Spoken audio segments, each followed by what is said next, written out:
Olá, tudo bem, pessoal? Meu nome é Marília, eu sou Product Manager aqui na Califórnia, moro em San Diego.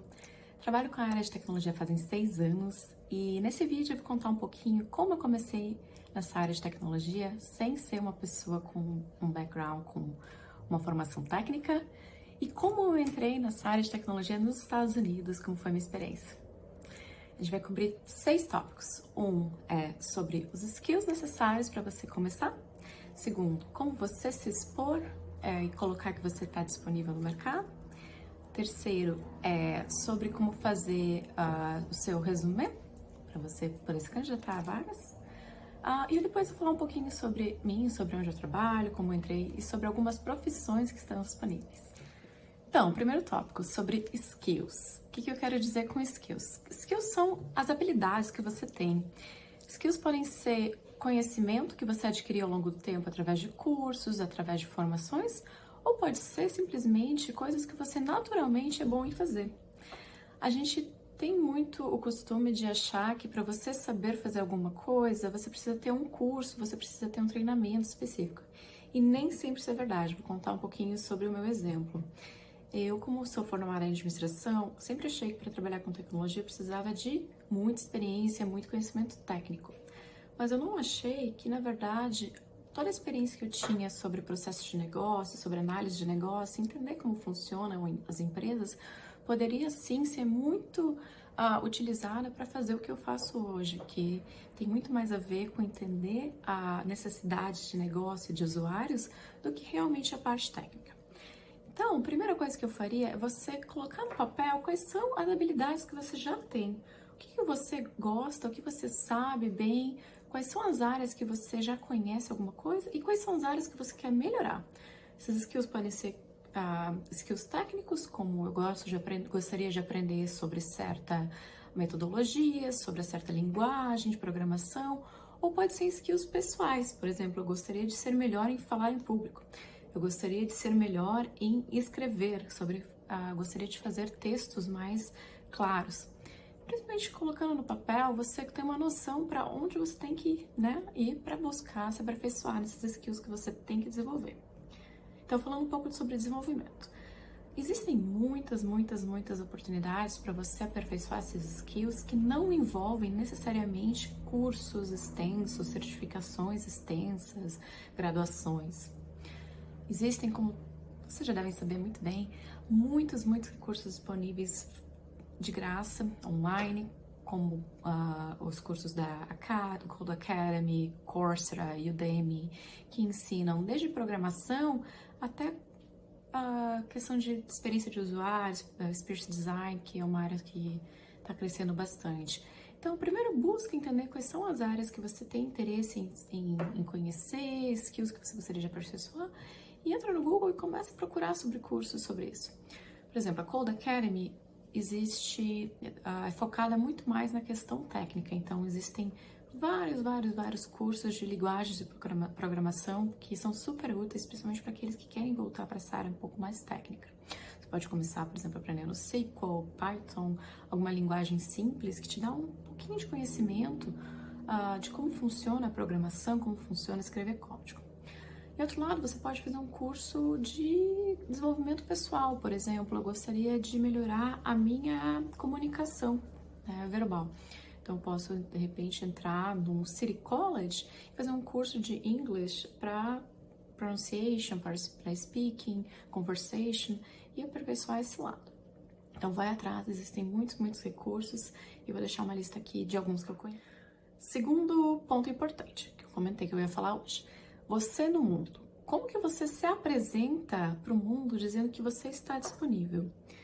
E começa pelo simples networking, né? Que pode ser simplesmente você comentar com seus amigos, com as pessoas que você conhece, que você está disposto procurando uma nova oportunidade. Às vezes a gente recebe, né, oportunidades pelas pessoas que a gente nem imagina. Alguém comenta com alguém que sabe de alguma vaga que está aberta e você tem aí uma referral, uma indicação para uma vaga que você nem poderia estar esperando. Outra coisa também é muito importante você ter um LinkedIn atualizado.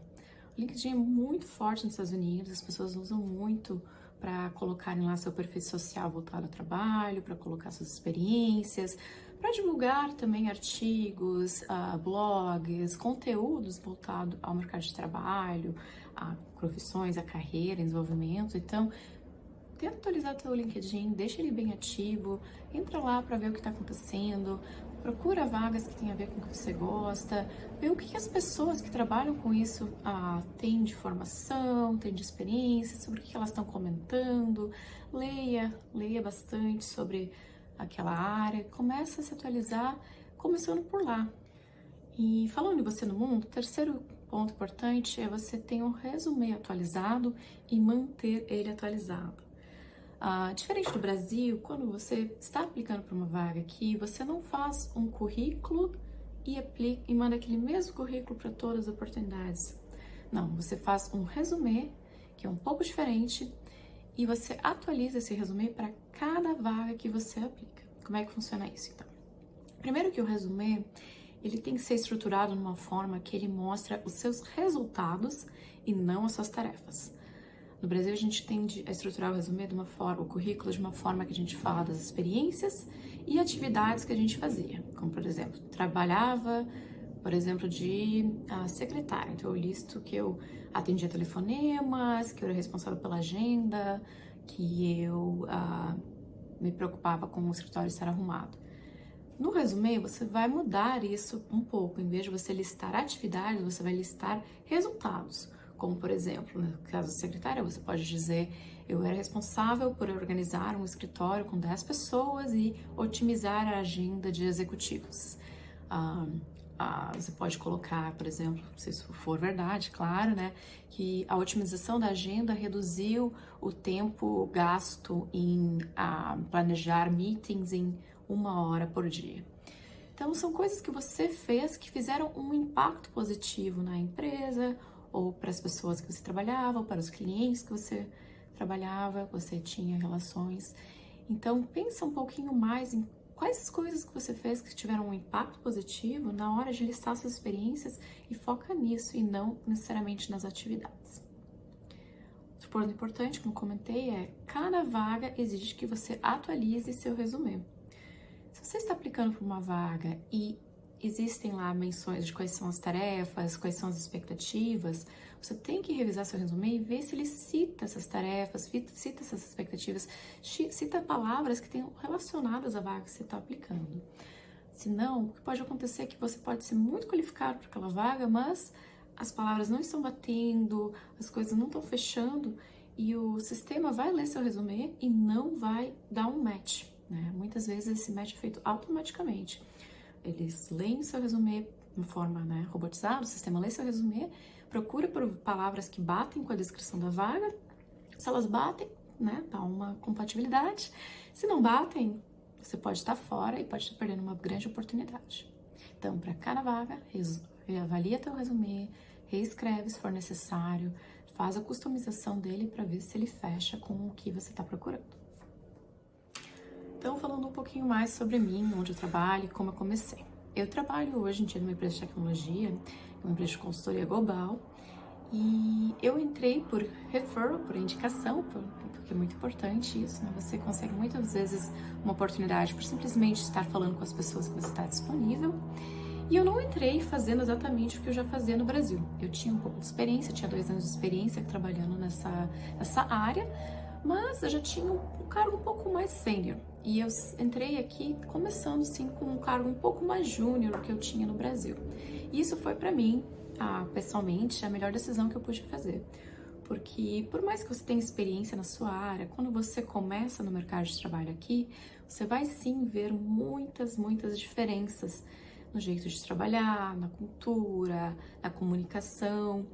E você começar com uma posição um pouco abaixo, se você tiver esse pensamento de que você quer, primeiro aprender um pouco sobre isso, te ajuda muito a ter um pouco mais de suporte, as pessoas entenderem que aquilo ali é a tua primeira oportunidade nos Estados Unidos, que você está disposto a aprender, que você está ainda aprendendo como as coisas funcionam. E aí você tem, às vezes, uma pessoa que pode ser o teu mentor, teu suporte, que vai te ajudar no dia a dia até que você consiga entender como o ritmo das coisas aqui funcionam e depois buscar uma promoção. E na minha experiência aqui, as promoções vêm muito rápido mesmo, conforme você vai apresentando resultados, às vezes você nem espera e elas aparecem. Bom, e por último, profissões na área de tecnologia. Eu vou falar de algumas, existem várias profissões disponíveis e eu vou dividir em duas áreas. Existem as profissões técnicas na área de tecnologia e existem as profissões não técnicas, que são muitas e como a minha é. Profissões técnicas. Você pode começar trabalhando como programador, existem milhares de linguagens, existem milhares de formações para programadores. Recomendo muito você ver a questão de bootcamps, onde você aprende uma forma mais intensiva a programar, você sai com uma ajuda, um suporte para colocação no mercado de trabalho. Muitas vezes você até nem paga o curso até que você tenha, né, uma colocação no mercado de trabalho e te dá esse intensivão para você trabalhar como programador. Existem cargos também como Quality Assurance, QAs. QAs são as pessoas que fazem teste de software, são as pessoas que pegam o sistema depois que o programador fez, né, alguma parte dele, fez uma tarefinha, uma funcionalidade, e testa para ver se acha alguma falha, algum defeito. E isso é muito importante porque os desenvolvedores querem evitar, né, que o usuário veja esses defeitos. Então, quanto mais se testa, quanto mais se procura achar erros, né, no sistema no início, melhor. Menos riscos depois de um usuário que está, de repente, pagando por aquele serviço, encontrar e ter uma experiência ruim. Então, sobre profissões não técnicas na área de tecnologia.